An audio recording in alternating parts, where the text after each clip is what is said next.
तो मैं यही कह रहा था कि 25 से 30 नीतीश, उम्मीद थी कि वो यूज करके और थ्रो किया जाएगा, पहुंच गए, राज्यसभा पहुंच गए। लेकिन ये जो सम्राट चौधरी की ताजपोशी, जिसकी की सम्मान में एक दो क्लिप भी दिखाना चाहूंगा, एक आध दो क्लिप आप देखिएगा, जिस तरीके की प्रतिक्रिया आई हैं, एक दो प्रतिक्रिया है, इसको देख के फिर मैं आपसे टिप्पणी लेता हूं। पहले ये क्या कह रहे हैं, इसको सुनिएगा। इसके लिए मैं सर्वप्रथम देश इस राज्य के पूर्व मुख्यमंत्री नीतीश कुमार जी को धन्यवाद दूंगा, जिन्होंने दिल्ली जाने का मन बनाया, और दिल्ली जाने के मन बनाने के कारण ही ये परिस्थिति उत्पन्न हुआ, और उन्होंने सम्राट जी को आशीर्वाद दिया, और बीजेपी विधायक दल ने भी सम्राट जी को चुना है, और आगे विधानमंडल का। एक प्रतिक्रिया तेजस्वी यादव की, ये पहले का है, ये सुबह की प्रतिक्रिया, लेकिन है प्रतिक्रिया है, इसको सुनना चाहिए। कह रहे हैं उनके जो महात्मा गांधी के जो लोग हत्यारे हैं, उनकी विचारधारा वाली पार्टी को स्थापित कर रहे हैं। मुख्यमंत्री जी तो बापू का नाम लेते थे, लेकिन अब उन्होंने भाजपा को दे दिया मौका। जो नाथूराम गौडसे वगैरह हैं, उनकी विचारधारा वाली पार्टी को बिहार में इन्होंने दी। जो कर्पूरी जी को गाली देते थे जो लोग, उनको स्थापित कर रहे हैं। जब नई सरकार का गठन हो रहा है, आप लोगों की रणनीति क्या रहेगी सरकार को? कोई भी सरकार हो, जनता का चुनाव हुआ सरकार नहीं है। कोई भी मुख्यमंत्री बनेगा, जनता का चुनाव नहीं है। सम्राट चौधरी का नाम सर आगे आ रहा है मुख्यमंत्री के लिए। अरे भाई, जो भी है लालू जी के पाठशाला के तो हैं। बीजेपी को भी अब राजनीति करनी पड़ रही है, तो लालू जी के विचारधारा के इर्द गिर्द ही राजनीति करनी पड़ रही है। तो ये बात तो सब लोग जानते हैं। आरजेडी पहली बार लालू जी ने ही मंत्री बनाया, विधायक बनाया, तो उन्हीं के पाठशाला के हैं लोग। चाहे कोई हो, सब लोग तो ज्यादातर यही इन्हीं के स्कूल के लोग हैं। खैर, जो भी बात है, लेकिन एक बात तो स्पष्ट है ना कि जनता का मोहर तो नहीं लगा, और जो भी मुख्यमंत्री बनेगा, बिहार जो है गुजरात से चलेगा। मैं संजीव चंदन जी का बहुत स्वागत करूंगा, और मैं अनिल सिन्हा साहब कहता हूँ। अनिल सर, ये 2-3-4 चीजें हैं। देखिए, एक तो 46 साल है टोटल, 1980 में बीजेपी बनी, 2026 में जाकर, 20 बरस नीतीश कुमार जी का दौर पूरा का पूरा एक सिलसिला रहा। तो जो ये क्या यहाँ पर ऐसे देख सकते हैं कि अब यहाँ बीजेपी जो हिंदुत्व सनातन युग, क्योंकि नीतीश कुमार बड़े दूर हुआ करते थे इन चीजों से, बीजेपी इस पे प्ले अप करती थी। आइए, पहले उनको बड़ा भाई कहती थी, आज वो बड़े भाई की मुद्रा में, और अंततः बड़े भाई के हाथों में ड्राइविंग सीट आ गई है। तो ये जो पूरे का पूरा दृश्य बन रहा है, इसको कैसे, और नीतीश जी के तो बहुत सारे रिकॉर्ड हैं, 10 बार सीएम, कई बार इस्तीफा। तो जो अभी अभिषेक जो सारा कुछ व्यक्त कर रहे थे, इसको कैसे आप डिकोड कीजिएगा सबको मिला के, अनिल जी? देखिए, ये इसमें डिकोड करने के लिए एक तो है क्या कि स्टेटस को चुना है बीजेपी ने स्टेटस को इसलिए चुना है, जो कि पहले से सम्राट चौधरी का नाम चल भी रहा था, और उसको अमित शाह बोल चुके थे, और पूरी बीजेपी जो पिछले चुनाव में गई थी, तो उसमें उनको ही नेता बना के घुमाया, और उनके साथ मतलब उनको नीतीश जी के बाद वही है ऐसा मान के दिखाया था उसको। दूसरा है क्या कि सम्राट चौधरी को जो यात्रा नीतीश जी ने की थी अभी पिछले दिनों, उसमें उन्होंने उस सम्राट चौधरी को उत्तराधिकारी मतलब बताने की कोशिश की थी। तो ये वजह इससे उसी समय वो था, सब स्पॉन्सर था बीजेपी के द्वारा ही। बीजेपी जिस तरह से नीतीश जी को चाह रही है, इस्तेमाल कर रही है, और उसी तरह से वो सारा कुछ निकला है। तो इसलिए उसमें कोई अचरज वगैरह की कोई बात नहीं है। सम्राट चौधरी बहुत निकम्मे मुख्यमंत्री साबित होंगे, इसमें कोई डाउट का सवाल नहीं है, क्योंकि वो और उनका प्रभाव अपनी ही जाति में, वो बिहार के नेता नहीं है, बिहार भर में मतलब बिहार भर अब मुख्यमंत्री बन गए तो उनको मान लेगा जाति। इसी तरह जातियां मतलब पॉलिटिकली एक्ट करती हैं, जो आ गया उसी के पीछे सब घूमने लगेगा। लेकिन वो अपनी ही जाति के स्टेट लेवल के लीडर नहीं है, उनका बहुत सीमित प्रभाव है। और वहां जहां है, वहां भी जिस इलाके से आते हैं, जिस जिले से, वहां भी उनका बहुत सीमित प्रभाव है। तो इसीलिए बीजेपी ने एक ऐसे आदमी को चुना है जो इतना प्रभावशाली है ही नहीं, जो किसी और को चैलेंज कर सके। नहीं तो वो नहीं चला पाते, क्योंकि अगर कोई रहता तो वहां पर जो कास्ट इक्वेशन है बीजेपी के अंदर, सवर्ण और जो मतलब अति पिछड़ी जातियां हैं वो रिवोल्ट करती या उनको मतलब प्रॉब्लम एक्सेप्ट नहीं करती किसी दबंग नेता को। ये इनको एक्सेप्ट करेगी क्योंकि इनसे किसी को खतरा नहीं है। तो एक तो बीजेपी का जो चयन है वो प्रैक्टिकल पर्पस से है। दूसरा ये जो तेजस्वी ये सब कर रहे हैं इसको दूसरे तरीके से देखना चाहिए। इससे अंतर आ गया। मुझको ध्यान है कि जब कर्पूरी जी नेता थे तो बीजेपी टूट गई थी। हमको अगर ठीक से ध्यान आता है तो शंकर टेकरीवाल जो है उनका बहुत बड़ा नेता था, वो चला गया था कर्पूरी जी के साथ में और बीजेपी से लोग निकल के जा रहे थे। ये रिवर्स माइग्रेशन हुआ है।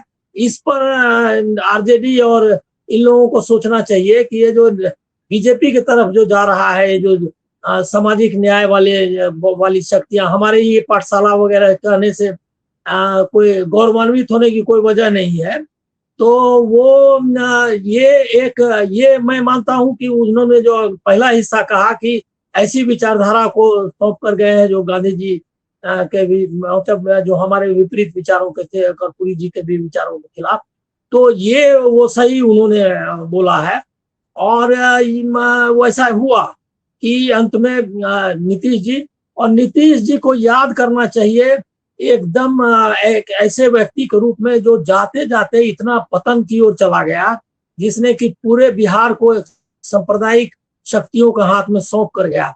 ये किसी भी नेता के लिए और इतने बड़े जिसका बैकग्राउंड इतना पुख्ता बैकग्राउंड हो, जो एक बड़ी राजनीति से निकला हुआ, सामाजिक संघर्ष की बड़ी राजनीति से निकला हुआ व्यक्ति के लिए ये बहुत दुर्भाग्यपूर्ण है। और इसके लिए उनको इसी तरह याद करना चाहिए जैसे किसी के निधन पर आप कोई शोक समाचार मतलब शोक व्यक्त करते हैं, वैसा ही इंटेलेक्चुअल लोगों को व्यक्त करना चाहिए।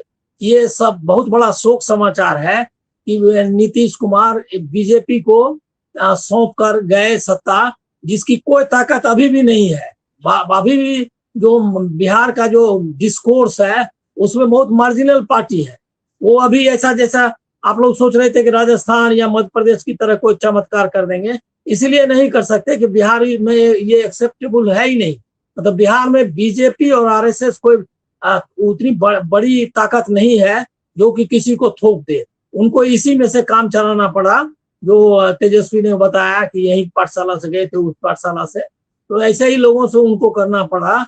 इसका ये भी एक संकेत है कि बिहार ने वो बीजेपी का जो ये है भगवाकरण नहीं, मतलब स्वीकार नहीं अभी तक किया है। अब असली जो राजनीति का दौर शुरू होगा कि ये जो स्टेटस को है क्या उसको बिहार में वो बनाए रख पाएगी बीजेपी।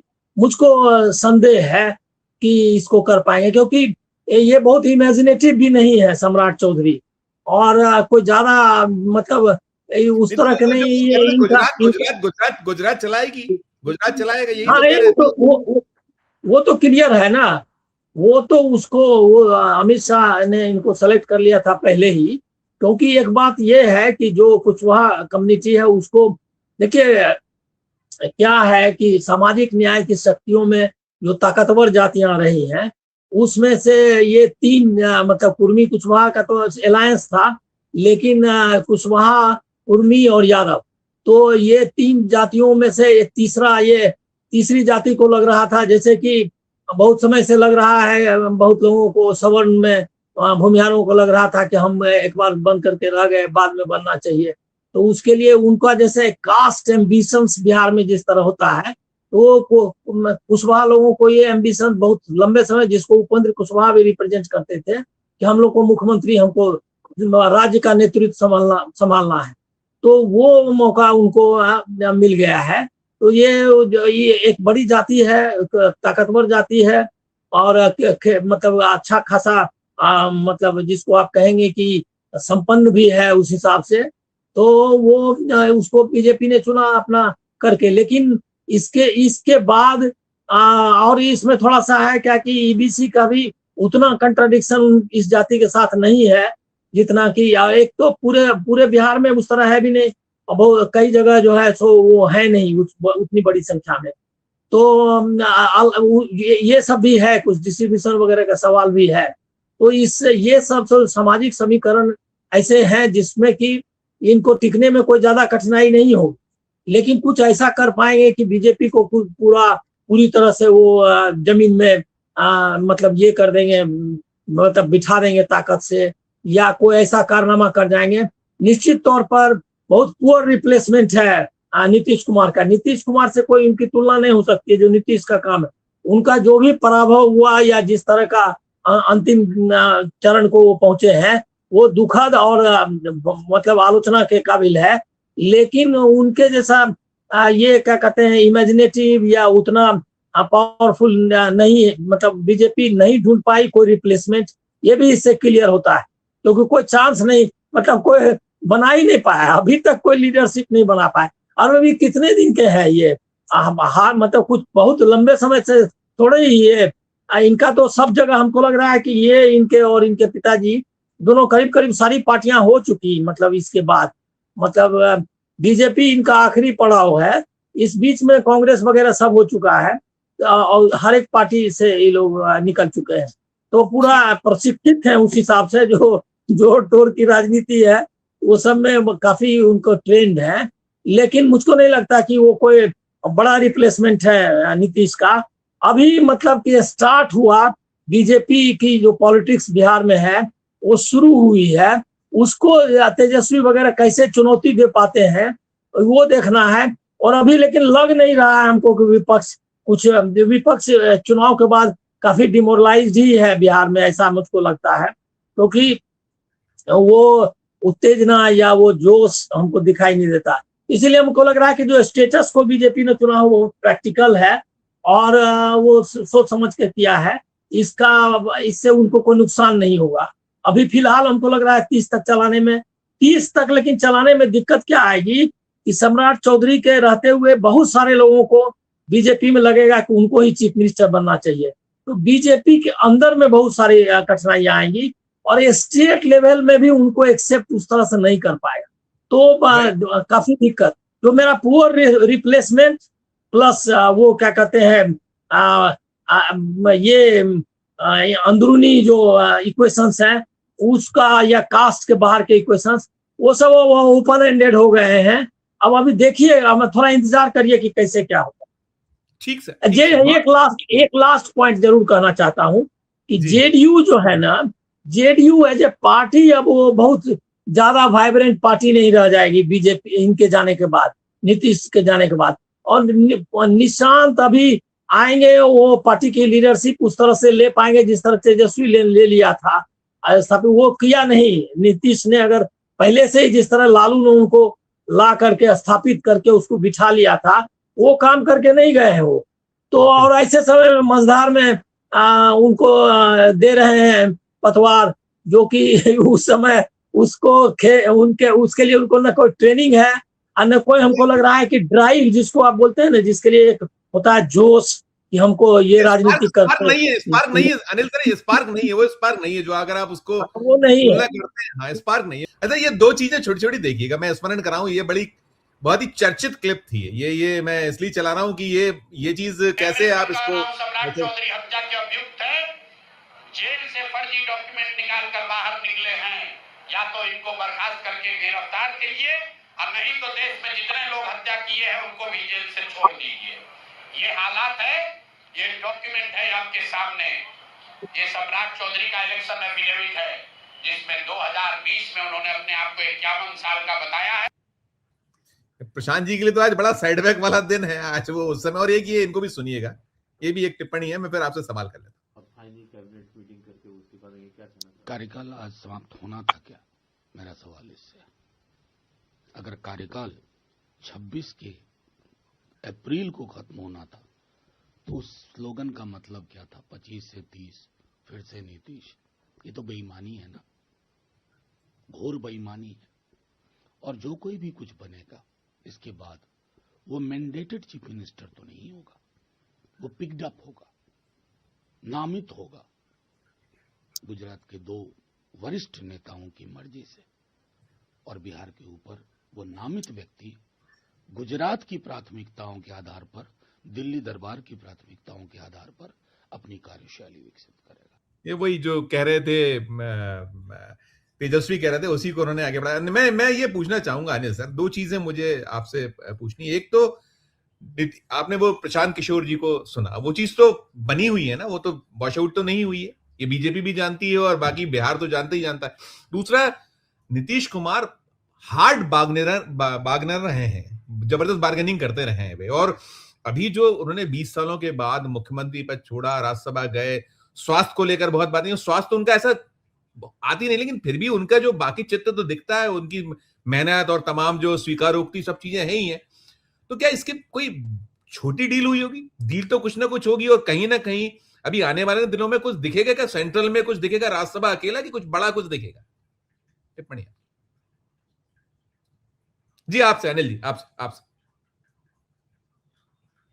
नहीं, ये मुझको तो लग रहा है कि उनको कुछ अकोमोडेट करेगा, और क्योंकि निशांत अभी कुछ बड़ी जिम्मेदारी लेने की स्थिति में है या मूड में है, मुझको नहीं लग रहा। तो उनको अगर एकोमोडेट कर भी दिया तो भी नीतीश जी को किसी तरह अच्छा पद और अच्छे पद में डिप्टी पीएम जैसा पद हो सकता है कि बहुत कुछ करना नहीं। कहाँ आपकी कल्पना शक्ति बहुत ज्यादा है, तीव्र। वो नीतीश जी को डिप्टी पीएम क्यों बनाएगा? ये जो आदमी पहले से ही इस तरह झुका हुआ है, उसको और कितना क्यों उसको ये लाएगा सामने? वो सब उनको डिप्टी पीएम वगैरह कुछ नहीं, उनको कुछ ऑनरेबल अब क्या देते हैं हमको मालूम नहीं, लेकिन वो उनको कुछ सम्मानजनक ढंग से कोशिश करेंगे, क्योंकि नीतीश की जो राजनीतिक विरासत है, मतलब जो उनका जो भी क्लाउड है, जिसको आप क्लाउड बोलते हैं, जिस प्रभाव है बिहार में जमाना है, यदि आपको तो इसके लिए नीतीश जब तक एकदम पूरा मतलब बीमार तो है ही, और कितना बीमारी है नहीं है मालूम नहीं, लेकिन उनका पूरा दोहन करेंगे अभी तक। इसीलिए हमको नहीं लग रहा है कि राज्यसभा तक उनको कुछ न कुछ मिलेगा। लेकिन किस पर राजी होते हैं, या राजी भी अब होने की स्थिति में है या नहीं मालूम नहीं, लेकिन उनको कोई ऐसा पद वगैरह देने की मिलना चाहिए मुझको। मतलब प्रैक्टिकल पॉलिटिक्स के हिसाब से मैं सोच रहा हूँ, मुझे कोई जानकारी है या कोई प्रिडिक्शन कर रहा हूँ ऐसा नहीं है, लेकिन उनको कुछ न कुछ अकोमोडेट करेगा। क्योंकि निशांत को अगर वो बना भी देते हैं डिप्टी सीएम, तो भी वो फुल फॉर्म में नहीं आ पाएंगे। तो और जेडीयू को बचाए रखना भी उनके लिए अभी मजबूरी है, क्योंकि अगर अभी तुरंत उसको हड़पने की कोशिश करेंगे तो जो अगर वहां चालू होगा, क्या कहते हैं, केओस, जो अराजकता फैलेगी बिहार में, तो उसका फायदा आरजेडी और कांग्रेस ले जाएगी, क्योंकि सब लोग भाग करके जाएंगे उधर। क्योंकि इतनी आसानी से जेडीयू को तोड़ देना उनके लिए संभव नहीं हो पाएगा। नेता इधर उधर करते रहे, लेकिन उनका वर्कर एक फोर्स है जो कि मानसिक तौर पर एक नीतीश जी की राजनीति मतलब के संरक्षण में आगे बढ़ा है। तो वो मतलब कास्ट और इसके इक्वेशंस के हिसाब से वो नहीं इस तरह से भाग जाए, मतलब जेडीयू को बिखरते हुए नहीं बीजेपी में चला जाएगा, ऐसा मानना मुश्किल है। तो ऐसी अराजकता की स्थिति से बचने के लिए अभी उनको मुखौटे के रूप में, जो अटल बिहारी वाजपेयी को जिस तरह से मुखौटा बनाया था बीजेपी ने, वैसा ही मुखौटा अभी बिहार के लिए नीतीश बने रहेंगे। और किस कैपेसिटी में बने रहते हैं ये मुझको अंदाजा नहीं है, लेकिन वो बने रहेंगे। डिप्टी पीएम बना करके कोई ऐसा क्लेमेंट, कोई ऐसा पावर सेंटर नहीं उनको बनाएंगे जिसका, और वो उसका अब उनका स्वास्थ्य लग नहीं रहा है कि अब कोई ड्राइव भी नहीं है। जो एक होता है ना, जो ये डिसीजन भी राज्यसभा में गए तो जिस मतलब इस फुर्ती के साथ करना चाहिए था वो नहीं किया उन्होंने। एक स्लोनेस उनके पॉलिटिक्स में, उनके बॉडी लैंग्वेज में, सब में दिखाई देता है। तो उसको डिप्टी पीएम बना करके बीजेपी में ही आरएसएस जबकि जोर दे रहा है कि जो नॉन बीजेपी वाला है उसको बाहर करो, तो ऐसी स्थिति में वो ये सब रिस्क नहीं लेंगे। लेकिन अब वो क्या उनके लिए क्या उनके दिमाग में है हमको अभी कहना मुश्किल है। लेकिन हो सकता है ये भी करे कि उनको आउट करें राजनीति से, राज्यपाल में एग्री करेंगे तो वही कुछ उनको इंतजाम करेंगे जिससे कि बिहार में ये मैसेज जाए कि उनका पूरा सम्मान किया जा रहा है और वो उनको इसी तरह घुमाते उमाते रहेंगे जैसे अभी पिछले दिनों यात्रा वगैरह की है। तो वैसे ही वो आएंगे, कहेंगे क्या कि डबल इंजन की सरकार में कितना काम हो रहा है और हम लोग तो काम किए ही थे ना जी। तो इस टाइप का कुछ बताएंगे लोगों को।